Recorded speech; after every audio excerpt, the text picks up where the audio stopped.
All right, we're recording now. I just want to show this, the line where you have at one end non-objective and at the other end realism.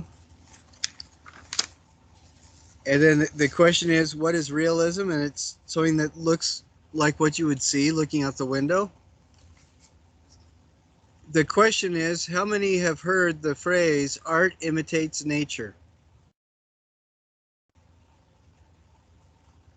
Really, that's a relief.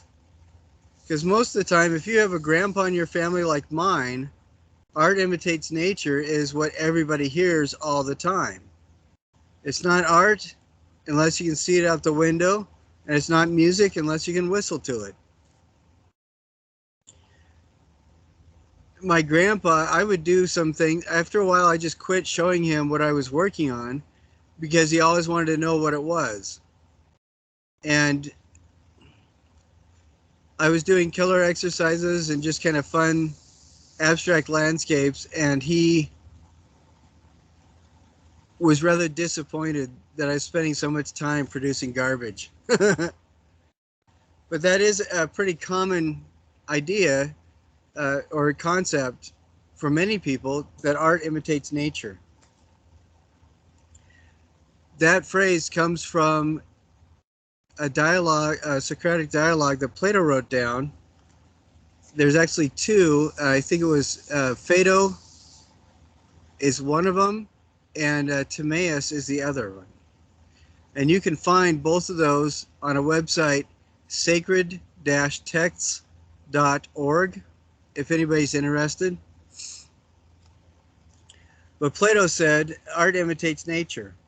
And the rest of the quote is that nature is a manifestation or extension of the universal will. So what he was saying was that if art imitates nature and nature is an extension of the universal will, then art should be an extension of the universal will as well. And I think a couple of weeks ago we were talking a little bit about art becomes art when you get into that flow state and you allow the work to be more than just your own expression. It becomes an expression of you combined with something that appears to be outside of yourself or from outside of yourself. Just something to think about. But let's see, I am going to try to do the screen share with the PowerPoint.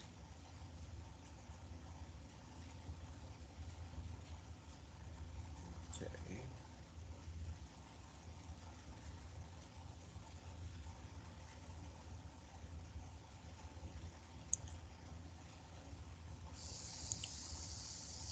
All right, can everybody see this? Yes. The big red tree, and I helpfully titled it right there so everybody could tell it's a tree. Now this tree, do you think that this is more realistic or more abstracted?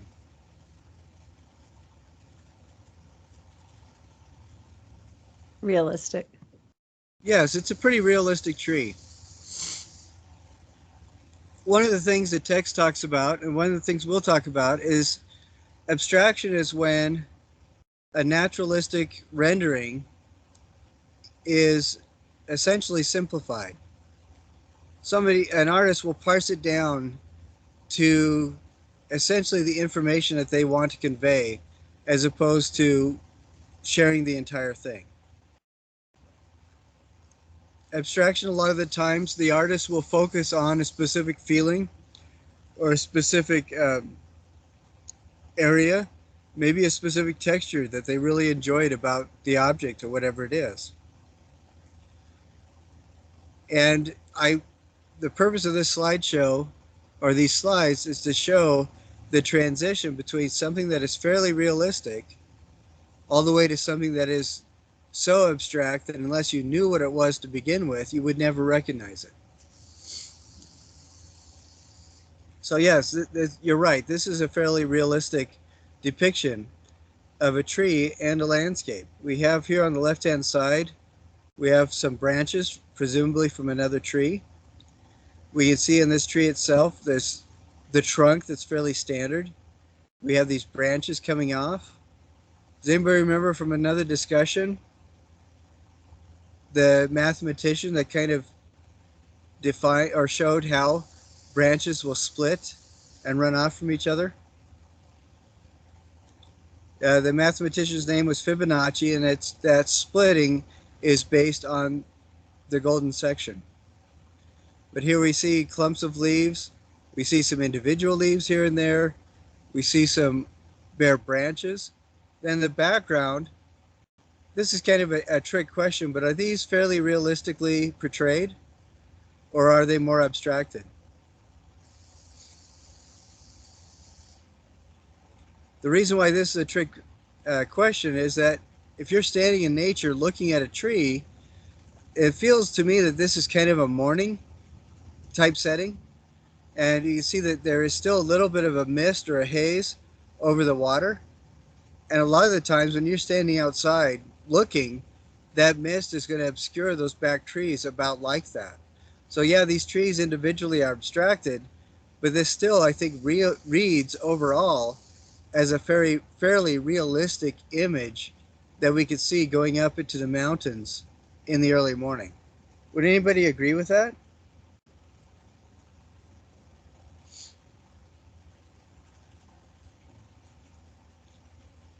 I agree with that because the focal point's the tree. And it's like you're holding the camera and you're only looking at the tree and you only see the background and it's blurry. And the colors are different than the background trees are different than the main tree, the focal point. Yeah, there's a couple things going on there. This main tree looks like it's deciduous. The background trees may very well be like spruce or something like that, so they wouldn't turn red like this. But yeah, I think you're right. The idea of the focal point, whether or not we're looking at the world through a camera, that's what our eye does anyway. We focus on things that are important. So I think all those observations are very good. Thank you. Yeah, I think overall this is a fairly realistic rendering of what we might actually see. I didn't label this, but you could tell there's a tree here as well. This is from the Hudson River School of Painting. They're really popular in the 19th century, probably late 18th century as well a little bit. But what differentiates the Hudson River School is that they have this kind of romantic notion of realism coupled with the idea that the human being was an interloper or a Johnny-come-lately on the perfected landscape. And so you'll get a lot of these really incredibly powerful landscapes. And the presence of man, if man is shown, if human beings are shown at all, are almost afterthoughts. When you look at this, what are the features that really strike you as being important right away?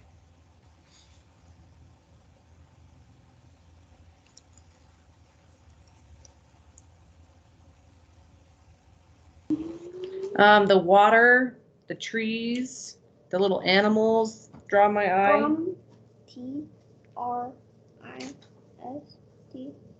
There's the water is very strong.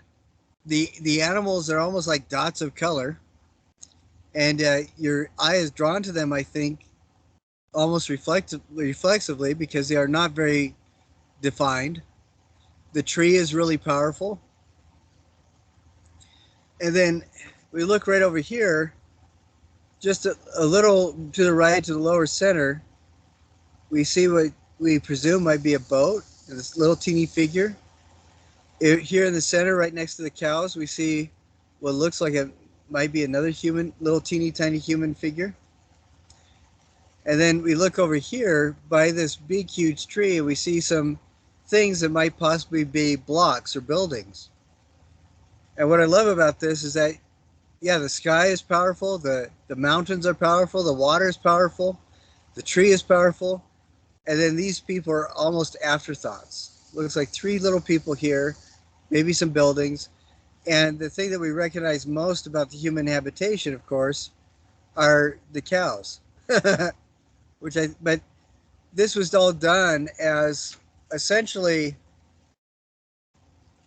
the Hudson River School is, at least subconsciously, a political stance against the idea of manifest destiny. As human beings are forcing themselves into the wilds, confronting the people that already lived here, and forcing the natural landscape to their own agenda. Um, the Hudson River School kind of addressed that a little bit. We also have this little track here that's worn into the ground. That's something like a road that leads here, curves around here, presumably leads to these tiny buildings that might very well be a town. Now, would you say, look at this rock, look at these trees, look at this little shrubbery here, the rock here. Does this look like it's natural, more realistic, or abstracted?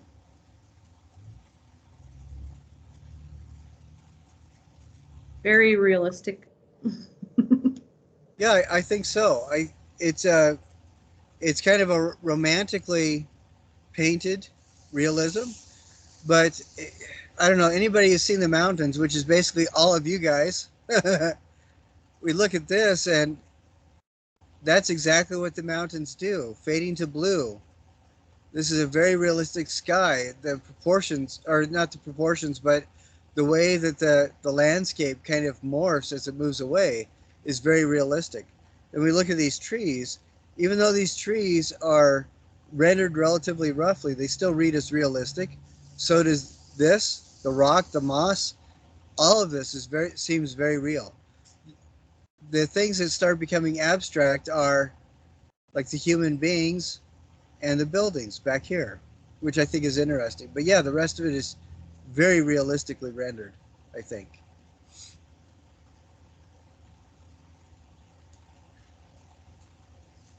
A few years ago, I went to Persia, Iran, yeah, on a fellowship to study Islamic art. This is a very popular style of art that has its roots in Persian and early Indian book painting. Would you say that this style is more realistic or more abstract?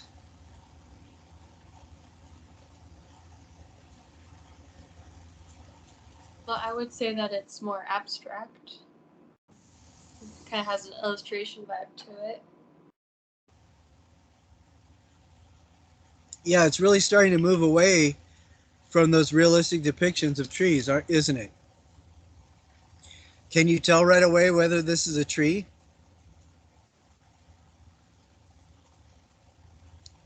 Yes.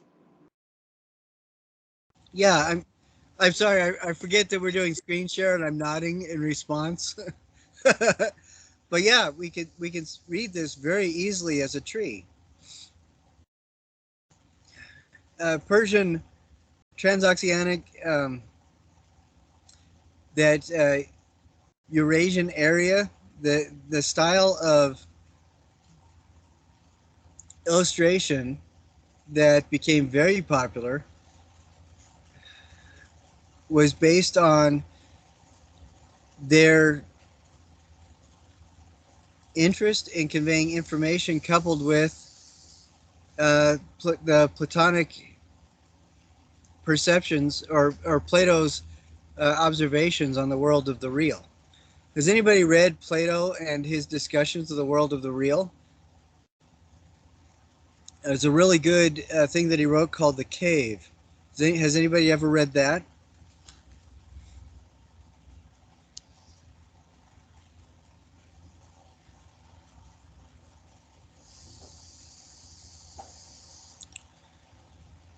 Plato talked about this idea: what if everybody lived in a cave their entire life, and the only way that you knew what was going on was because your back, in this cave, your back was to a fire, and you saw reflected on the walls of the cave the shadows of things moving around. So you never got to see a real thing. All you got to see was its shadow. And then what if somebody escaped the cave, saw the real world, and came back and tried to tell everybody what they had seen? People would think they were a crazy person, because obviously the only things that were real were the shadows that were being cast against the wall of the cave. This idea, Plato worked on this idea quite a bit, but it came down to an observation that perhaps one of the reasons why we recognize things as leaves or chairs or tables is because what we see is just a shadow, but what we see is a reflection or a shadow cast by the real leaf or the real chair or the real table. And he called these real, truly real things elements from the world of the ideal. Has anybody seen the famous conceptual work called Three Views of a Chair, where the artist set up a chair, put next to it a photo of a chair, and then typed out a definition of a chair? Has anybody seen that?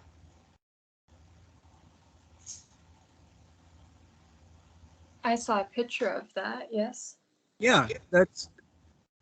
I can't remember the artist who did that, but that is a commentary on this idea of the world of the real or the world of the ideal. And for us artists, a lot of the times, what we'll do is, especially in illustration, is try to find or try to guess what our viewers see as belonging to the world of the ideal.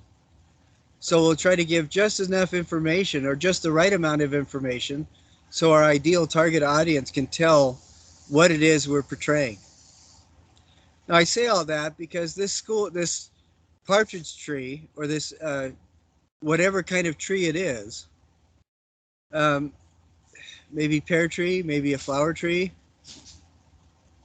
this school of illustration was very interested in trying to portray for its viewers that ideal world. And in the world of Islamic infused illustration, that ideal world represented heaven. And so you would get these things that where enough information was shared so that the viewer could see what it was and tell what it was, but it would be idealized so that you would understand that this is perhaps a view of the heavenly realm. Can everybody see my mouse? Or my little white arrow? Can you guys see that? Yep. Okay. What are these things here? First, Probably. whoever answers, describe what they look like, and then tell me what they represent. They're like little patches of grass, but they're like, That's what they represent, yeah. They look like green tadpoles, or they look like paint strokes, but that's exactly what they are. They read as little patches of grass. And so we know from them that even though the background is all white, takes place in a grassy field. Have you ever seen a leaf on a tree that is in that perfect kind of silhouette image? Anybody? Just as you're going on a walk, how often is it that you see a leaf just like that? Is it very often?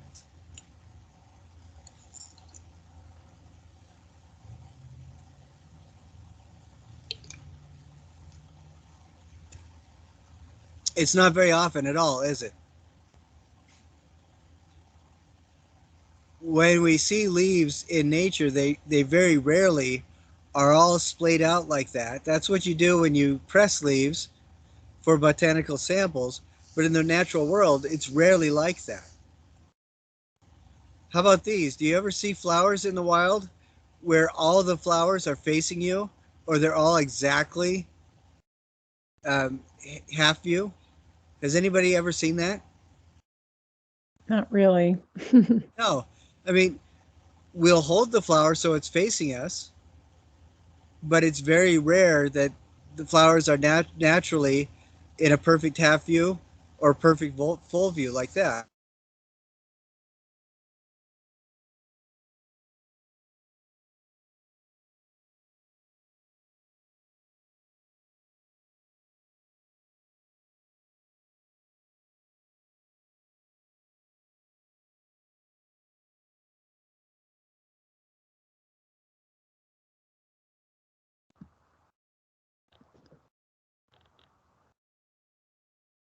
Is he frozen for anybody else, or is it just me? No, he's Yeah, frozen he's for me as frozen. well.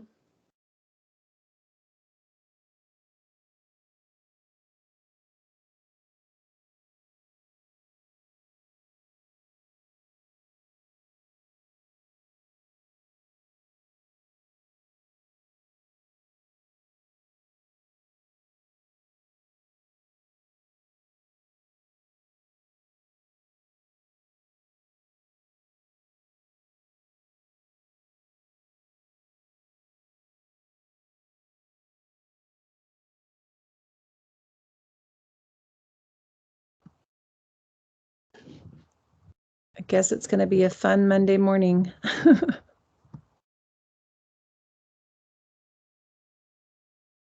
Monday mornings are always interesting. Yep.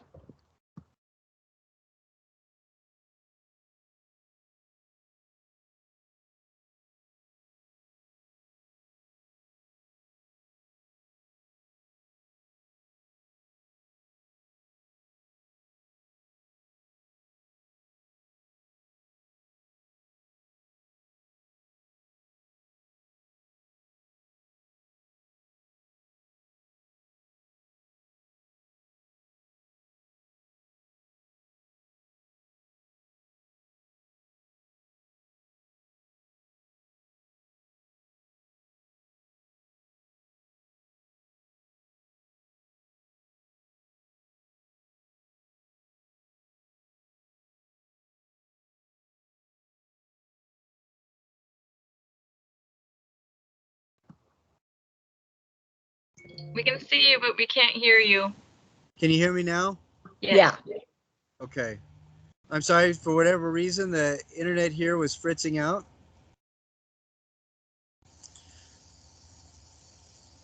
Okay. Can everybody see that? Yes. Okay. Good. The question that I had before taking off was, how many of you have seen birds like this in the real world too?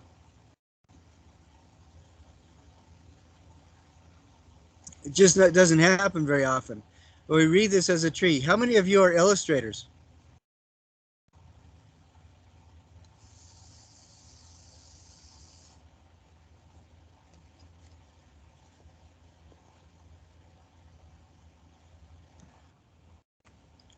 And it's a lot easier when it's flat art like that to illustrate than when there's dimension that you feel more of and shading and all that.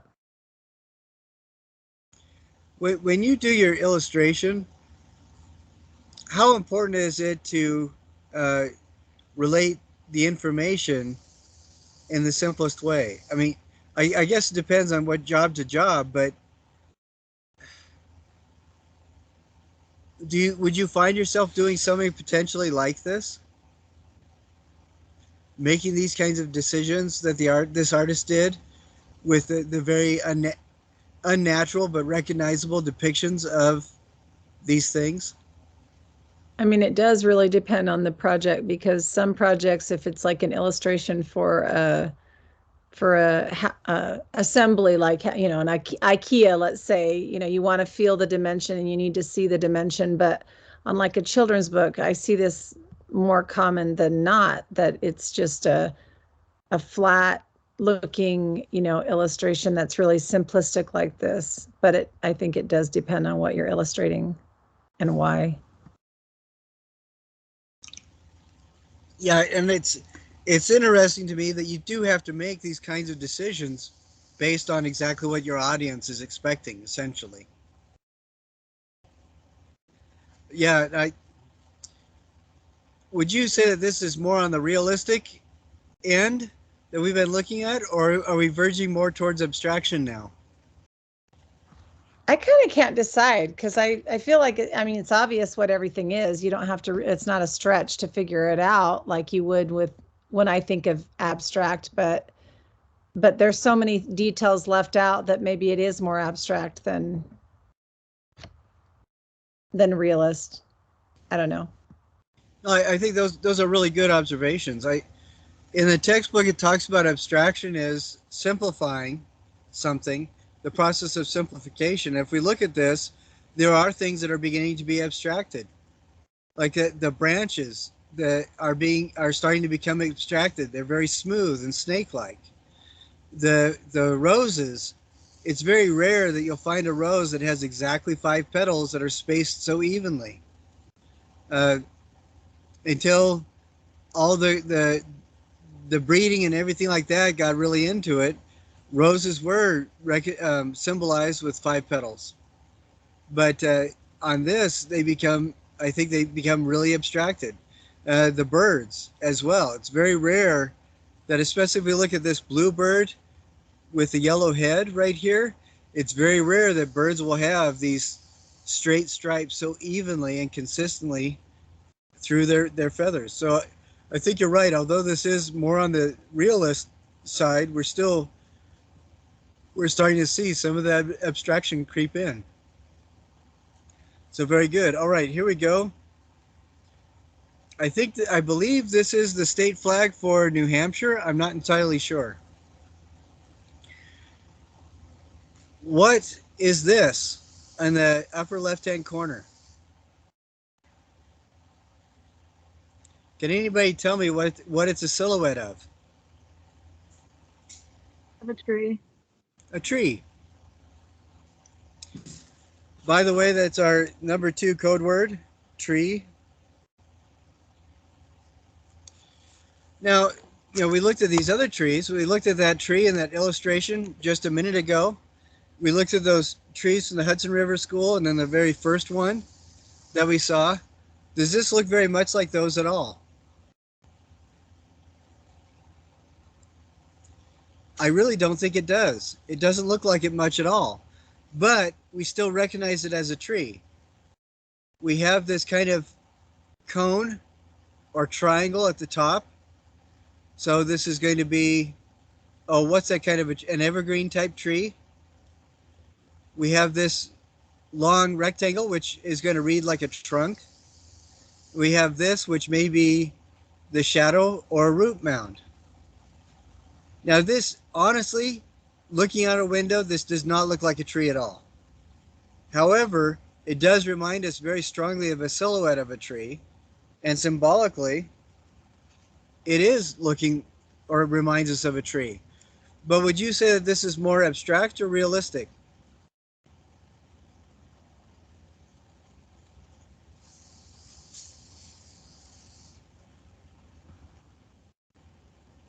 I would say abstract for sure, because there's no detail that makes it seem realistic.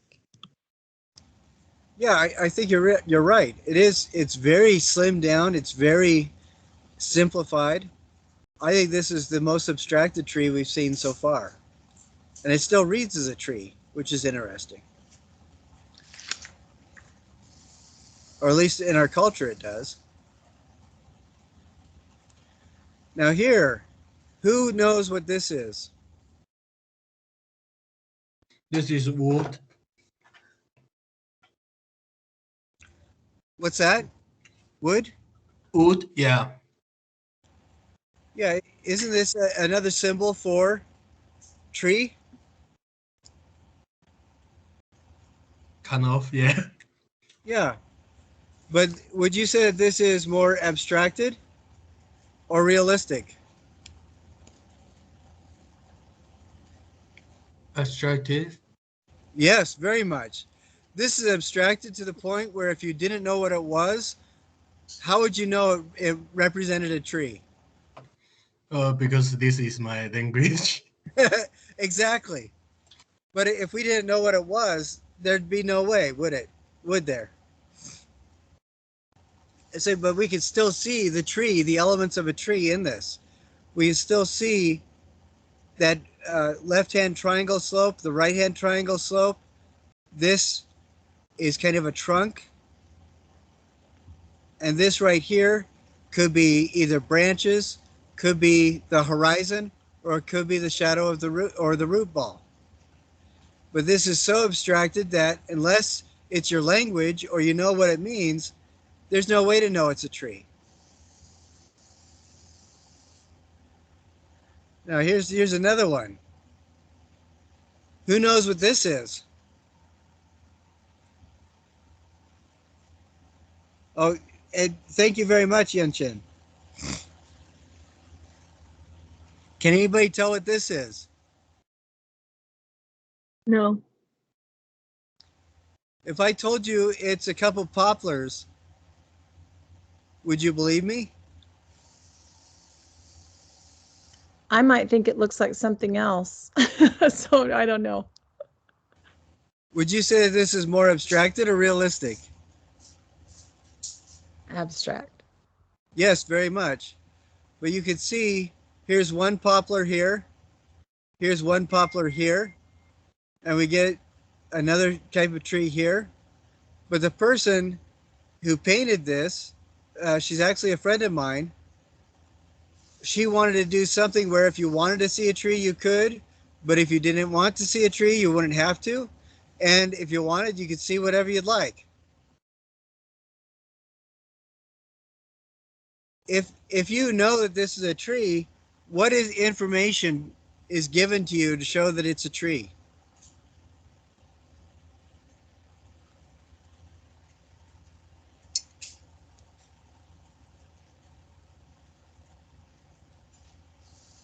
There's no way of telling. There's no detail. There's no texture. There's no shape. Yeah, it's basically just blobs of color. And unless you go into it, maybe the upward strokes of paint right here, and that's it. But it's just basically color. And all that is, it's just enough color that if you want to see a tree, you can see a tree. If you want to see anything else, you can see whatever you want to see. So again, is this more abstract or more realistic?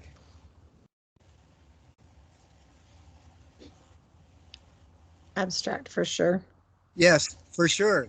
Coming to the point where it's almost non-objective. Now here's something I'm gonna do a kind of a trick with you. Can anybody tell what this is? First, does anybody know who painted this? Mondrian? Yeah. Can you tell what this is?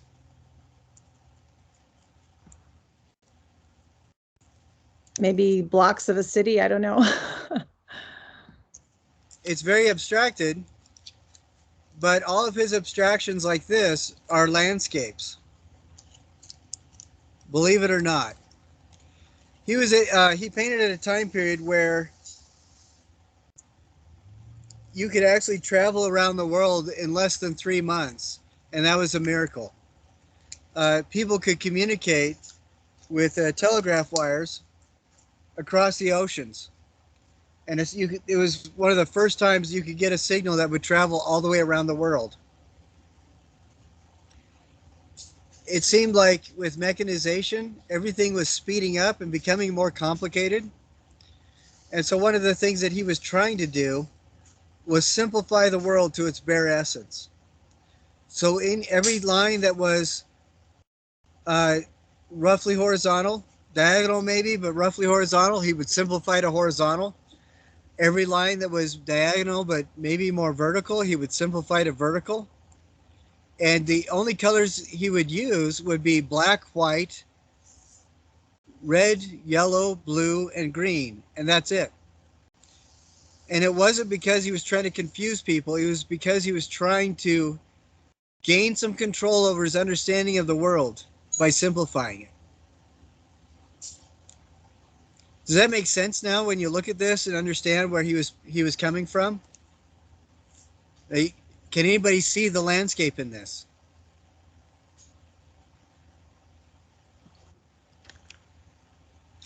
I got to go I mean, to even knowing that, it's still really hard to it's see really like what hard, isn't it? what would Well, the blue like do they have things that say like what is the blue? Is that the sky or what is that a lake? So a lot of the times the sky would be represented by the horizontal lines up here and the white. The blue may be a tree, the blue may be water, the blue may be a person. The blue just represents colors that tend towards blue that are not white.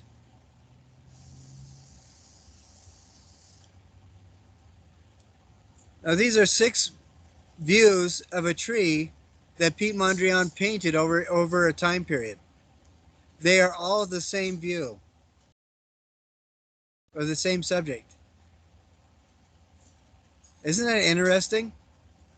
The one on the top left, it is kind of, it's almost Vincent van Gogh-like because of all the energy of the paint strokes and stuff. Would you say that that's a more realistic or a more abstracted tree?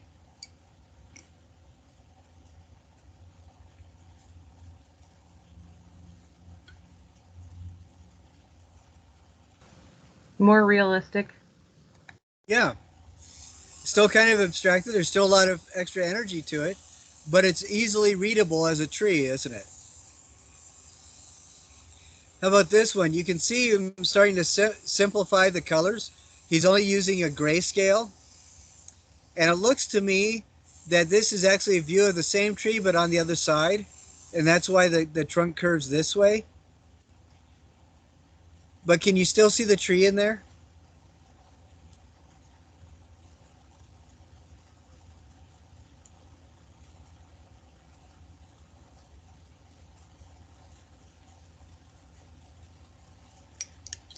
Can anybody see the tree?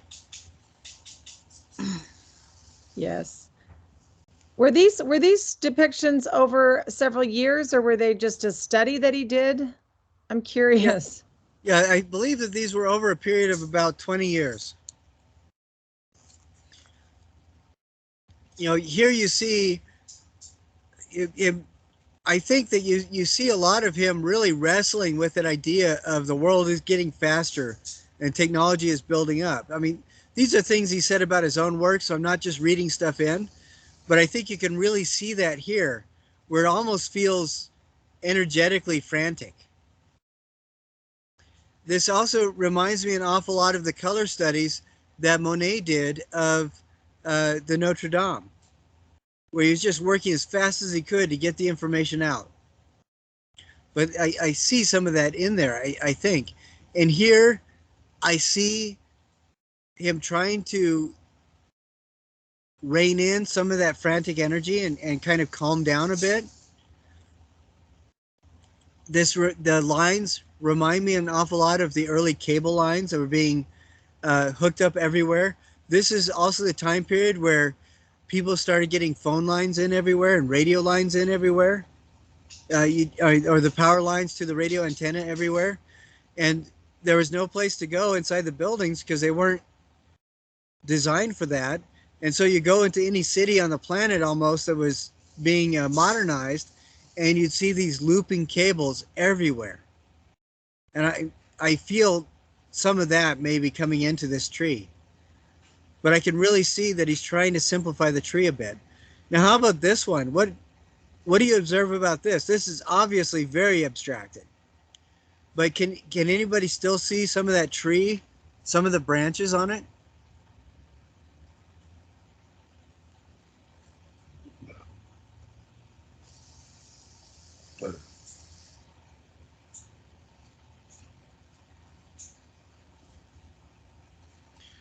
If this is a tree, what's this part right here?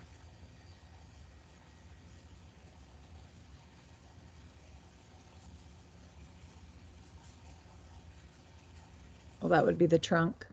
Right. And you see these kind of things, there seems to be a correlation in my mind to these kind of sweeping, stronger branches. Anybody agree with that?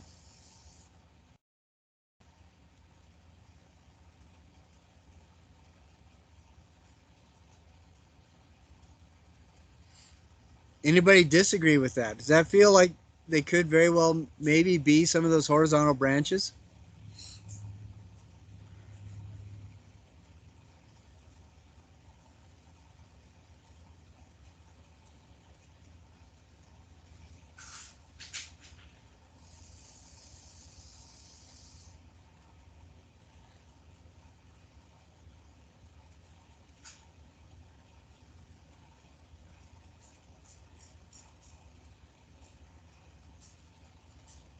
Okay, I'm going to take off screen share just for a minute. Okay, we have 3, 6, 9. Got 9 people here. Nicole, I haven't called your name yet, have I? No. Okay. Ashley, you're here too. Yeah. Excuse, Yes, I'm also. pardon me. Excuse me. Yes, I'm also here. Okay. Now I'm gonna call on some people as we go back to screen share for your observations. All right. Okay. Now, Nicole, can you see in this far right? Can you see kind of shadows or lines that could correspond to some elements of this tree in the top left?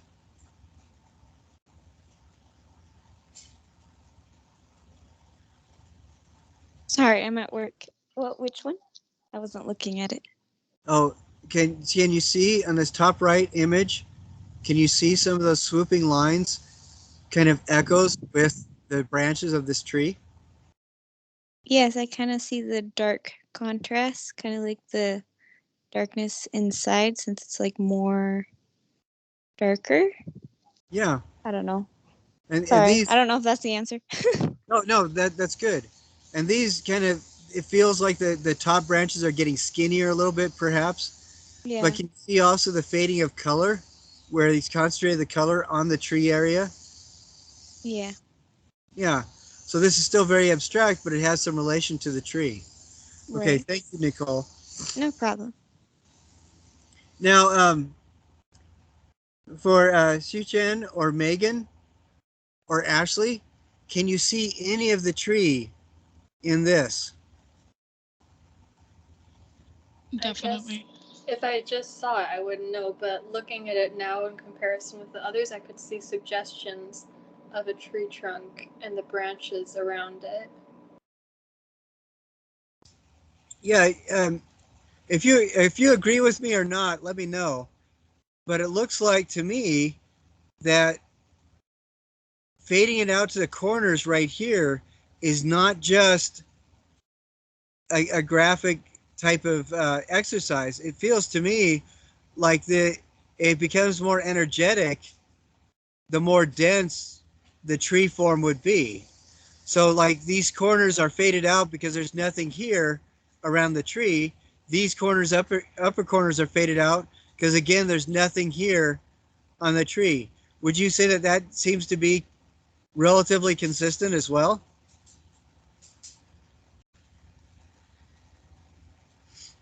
Yeah, I can see Yeah. that. And can you see also him trying to simplify this with horizontal and vertical lines? Does that kind of make sense a little bit when you look at this right below that tree?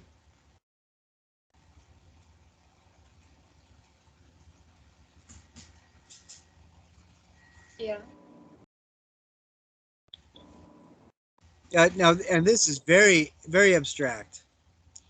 Now, Megan, can you see any of the tree in this? Thank you, Ashley.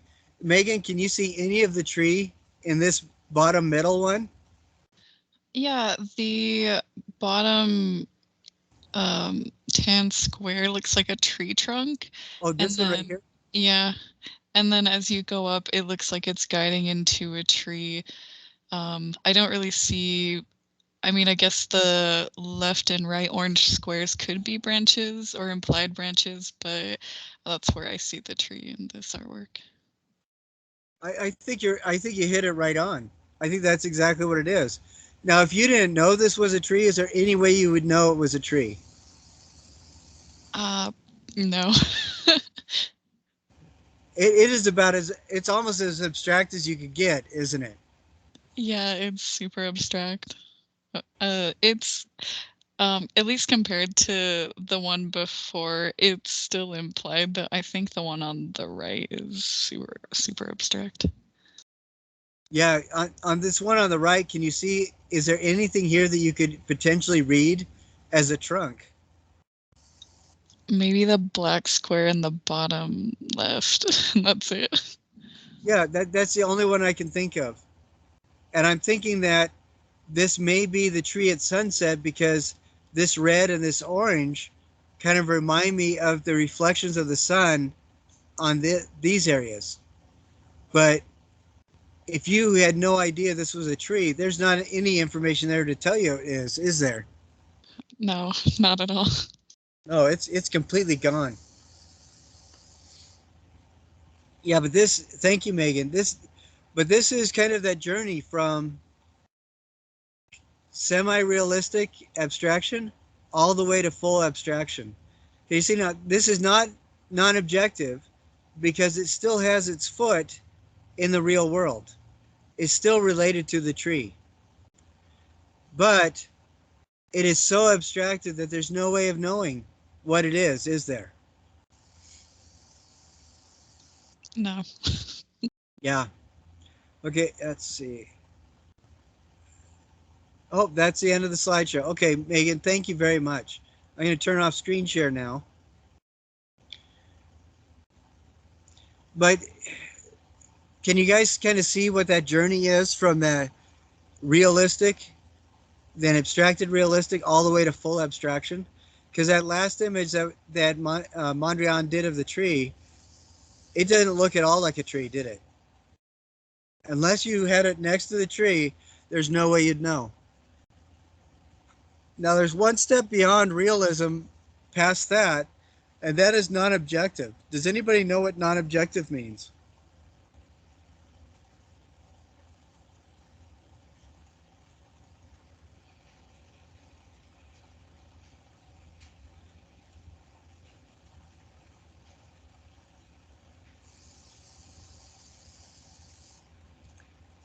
If realistic deals with realism, abstract deals with distorted realism, what would non-objective deal with? Xu Chen, would you like to take a stab at that?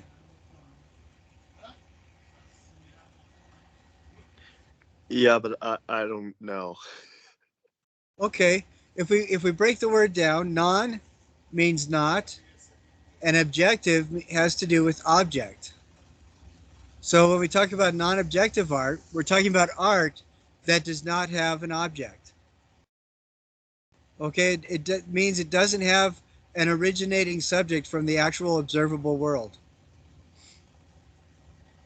So for example, if you were trying to make a painting of music, would that be an abstraction or non-objective?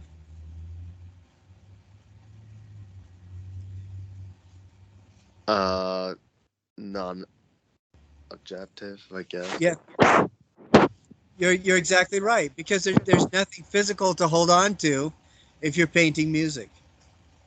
So yeah, you're exactly right. Or emotions. If you're sculpting an emotion, would that be non-objective or abstracted?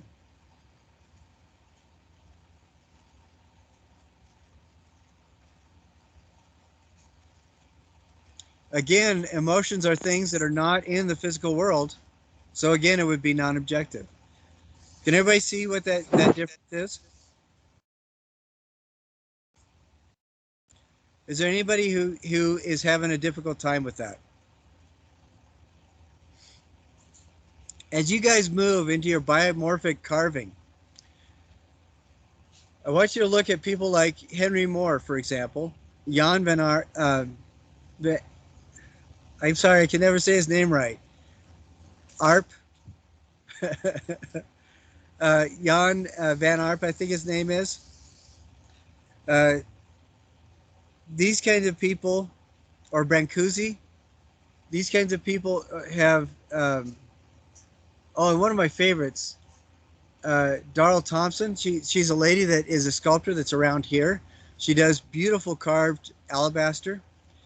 Uh, look up her too. I don't think she's in the artist list, but these people have taken shapes and just kind of enjoyed exploring what the shape is. They've made things that almost look like you could find them as organs in some alien body. And when you do your biomorphic abstraction carving, I don't want you to think of it as trying to make a cat or anything real. I want you to just look at the structure of your object and then design essentially an organ from an alien species, or play with the forms that are already there. Drill a hole through it and see what that looks like. Maybe what your object is going to be will be a manifestation of if you took the clay and squished it in both hands, and you just have this odd shape of clay that shows your finger ridges in it. But play with it like that. I don't want you to think about trying to make it look like anything. I just want you to carve it into a shape that is pleasing to you, that you kind of like. Play with the clay. Play with the clay and make several different kinds of shapes. You don't need to turn in the clay. You don't even need to take pictures of it. I just want you to play with that and try to get some of those shape ideas out into the three-dimensional world, and then use that to inform you as you start carving your styrofoam. And when you go through after you're done carving the styrofoam, I want you to watch those things. I think there's at least 2 videos about paper mache, and you can use strips of cloth. If you're going to use strips of cloth, make sure you have permission beforehand. If it's somebody else's shirt or sheet or something like that, that could be a surprise that, for whatever reason, is sometimes unwelcome. Or if you want to do paper mache, I would recommend getting a roll of shop towels, like the blue or white shop towels that you can use, as opposed to regular paper towels. Paper towels just don't seem to really hold up. And the paper mache mixture that we have, if you mix that half and half with water, it's going to make a mixture that when it dries, it'll dry pretty sturdy and pretty hard. So you can paint it to your heart's content. It'll be pretty sturdy. Some good examples of this have been people that have made a shape and then made it very smooth with the paper mache. Some bad examples: one person spent, I think, a total of 45 minutes carving, then just draped it with paper mache, so it looked kind of like a paper squid. They really did not go to an awful lot of effort in doing other than just slapping the paper on it. That was not the best example I've ever seen. So try to avoid doing that. I want you to look particularly at Alexander Calder's biomorphic organs that he did in his, I know that was module 2 for wire, but he did several mobiles with these really organic type forms. Jan Moreau is another guy who's really good to look at. His name is spelled Joan, and his last name is Miro. You look at some of his shapes. I don't know where they're from, but they look kind of like these biomorphic organs, and just really odd type things. Maybe take your styrofoam and chip away or grind away all the sharp edges and see what you have left, and then maybe think about putting a hole through it and see what that does. But I want you to play with this, spend your time on it to carve it, but make it interesting to you as you work on it, and explore the continuation of forms and shapes as opposed to try to make it into something. For many people, this is the most difficult of all the projects because you're so used to making something that you can identify. And I really want you to try to get away from that. You don't need to identify this. You don't need to tell me what it is. And it may be that if it is something that you can identify, it looks like soggy popcorn to you, and that's totally fine. But the point of this exercise is making something that you've never seen before out of styrofoam, covering it with paper mache or cloth mache, and then after it dries, painting it. And I'll get a couple of pictures that I'll email to everybody this afternoon to show you what other people have done. Ideally, good examples. And I'll show you one of my favorite examples and a couple others as well.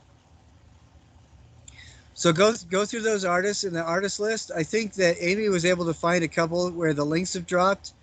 I will go through, and if you guys do find that links have failed or no, please let me know like Amy did. And I'm trying to find replacement links so we can put those into the module instead, so you still see what's going on. Now, does anybody have any questions about this assignment?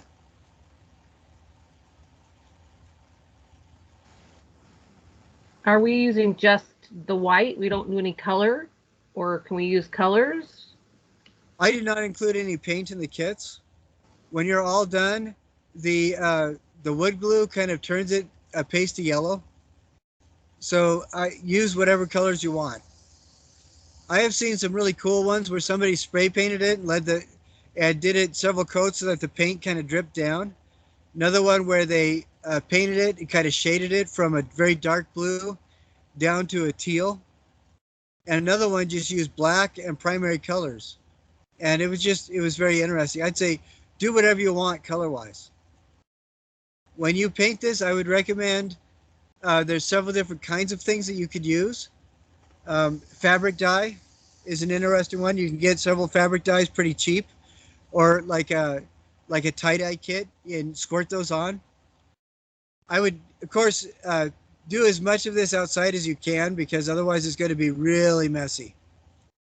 And I would also recommend when you do this, carve it outside so you can chop back it up and clean it up outside. It gets everywhere, by the way. But I would, some other paint would be watercolor is interesting. You could use acrylics. You can mix them with pouring medium. You could splash them on, spray it with a toothbrush, do lots of stuff like that. Gouache is another good one. Something that's interesting that nobody's tried is mason stain. You just kind of mix the mason stain, paint it up, and the mason stain will reticulate into all the little crevices. And that could be really interesting. But it just really depends on where your heart kind of takes you. But what I would recommend is let all those kind of ideas rattle around in your head as you carve this and work on it, and allow the object to inform you of what it wants to do. Listen to it and see what it says. It's probably not going to say something right away, but and if you actually hear voices in your head, something's wrong. But allow the material to kind of inform you of what it needs. Okay? Hold on just a second.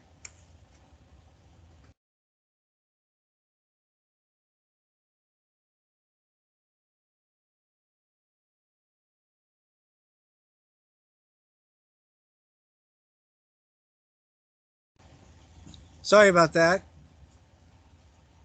Does anybody have any questions about this? Oh, the third code word is going to be gooey.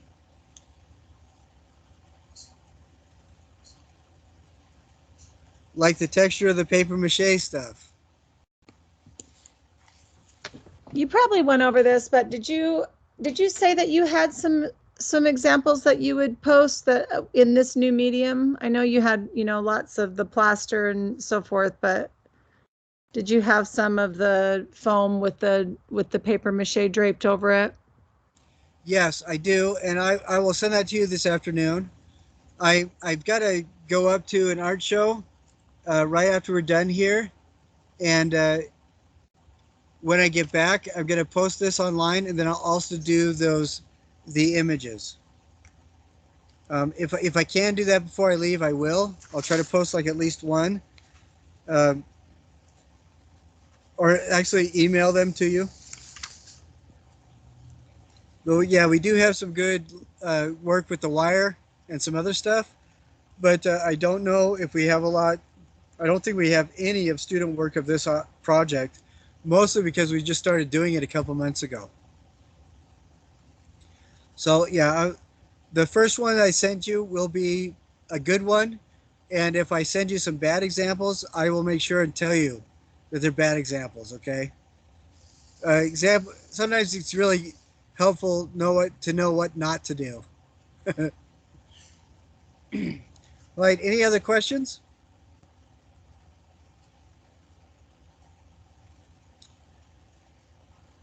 This is all that I had wanted to cover today. I go back to doing the quizzes on Thursday. I'll do the next quiz on Thursday. If I sign off right now, I think I'll have enough time to send you guys the images as well as put this discussion on our YouTube channel. How many of you have been able to check out the YouTube channel and watch the old recordings? I think there's several people that have come to a lot of the meetings, but you're still missing a few. So please do make sure that you go onto our YouTube channel, and I always post the link to the recorded lecture. Please make sure that you go there and check that out. Okay, and even if you are present during them, it doesn't hurt to go back and double check. But I do very much appreciate everybody's involvement and participation. I'm sorry for the blank space. My internet here completely died for a few minutes, and that's why I was out of the meeting. Does anybody have any last questions before we separate? Alrighty then. I'll look forward to seeing y'all on Thursday, and I will get those images to you right away. All right? Thank you so much. Sure thing. We'll see you guys. Thank you. Thank you. You're welcome.